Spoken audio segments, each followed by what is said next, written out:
Le ministre de la Communication, René-Emmanuel Sadi, lors d'une conférence de presse donnée ce mercredi 8 avril 2026, a fait le point sur les préparatifs de la visite du pape Léon XIV. Il a mis en avant la solidité des relations entre le Cameroun et le Saint-Siège, estimant qu'elles ont pesé dans le choix du pays. Le porte-parole du gouvernement a assuré que toutes les dispositions sont prises pour un séjour réussi.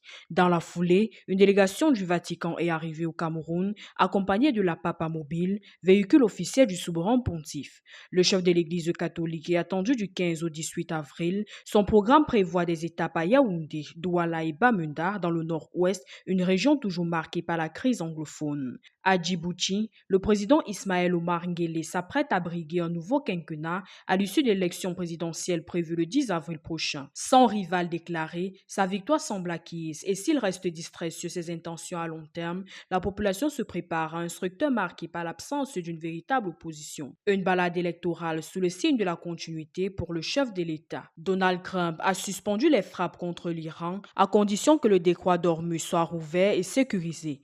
Face à cet ultimatum, Téhéran a accepté, ouvrant la voie à un cessez-le-feu provisoire.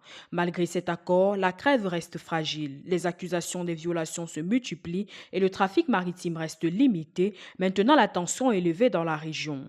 La CAN 2027, prévue du 19 juin au 18 juillet, sera une édition historico-organisée par le Kenya, la Tanzanie et l'Ouganda, une première avec 3 pays hôtes.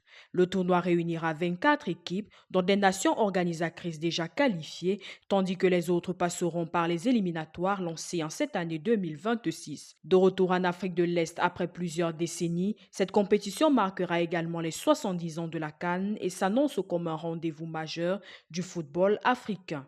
En visite au Sénégal avant de rallier le Maroc, le président de la CAF, Patrice Motsepe, a reconnu que certaines décisions liées à la CAN 2025 n'avaient pas fait l'unanimité.